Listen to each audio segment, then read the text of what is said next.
ভারতীয় ফুটবলে পরিচিতি আসে বেঙ্গালুরু দল থেকে, কিন্তু এবার নতুন লড়াই শুরু হতে চলেছে কার্লেস কুয়াদ্রেতে।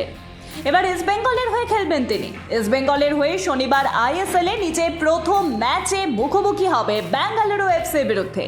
গত মরশুমে সুপার কাপ জয়ের পাশাপাশি ডুরান্ড কাপের রানার্স হয়েছিল ইস্ট বেঙ্গল, তবে আইএসএল এ শেষ করেছেন 9 নম্বরে। এবার নতুন করে দল গুছিয়েছে লাল হলুদ শিবির মারাদোনা, ফুটবল জগতের এক অপরিহার্য নাম। তার মৃত্যুর 4 বছর কেটে গেল, কিন্তু মৃত্যুর পিছনে উঠেছিল চিকিৎসকের গাফিলতির অভিযোগ, আর সেই অভিযোগের প্রেক্ষিতে পদক্ষেপ এখনো হয়নি সফল।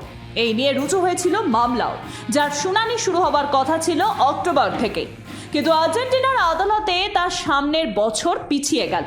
ভারতের মাটিতে শুরু হতে চলেছে ভারত বনাম বাংলাদেশ সিরিজ। 19 সেপ্টেম্বর থেকে শুরু হতে চলেছে সিরিজ। দুই দলই বদ্ধপরিকর নিজেদের নামে সিরিজ আনার। ইতিমধ্যেই প্রথম টেস্টের দল ঘোষণা করে দিয়েছে বিসিসিআই। রোহিত, বিরাট, বুমরার মতো তারকাদের নিয়ে মাঠে নামবে টিম ইন্ডিয়া। আর এবার চেন্নাইয়ে টেস্টের প্রস্তুতি শুরু করে দিলেন রোহিতরা। খেলার মাঠে তিনি সর্বেসর্বা।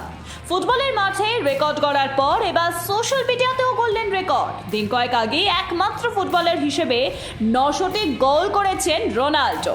এবার সোশ্যাল মিডিয়াতে একমাত্র ব্যক্তি হিসেবে 100 কোটি ফলোয়ারের মাইলস্টোন ছুঁলেন তিনি। সম্প্রতি নিজের ইউটিউব চ্যানেল খুলেছেন রোনাল্ডো।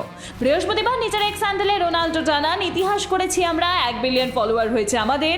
100 কোটি কেবল একটা সংখ্যা নয়, ফুটবলের প্রতি ভালোবাসা আর নিষ্ঠার প্রমাণ।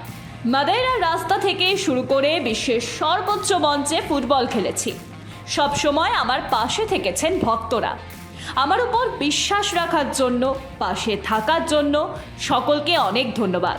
তবে আমার সেরাটা আসতে এখনো বাকি রয়েছে। একসঙ্গে মিলে আমরা আরও ইতিহাস করতে পারি।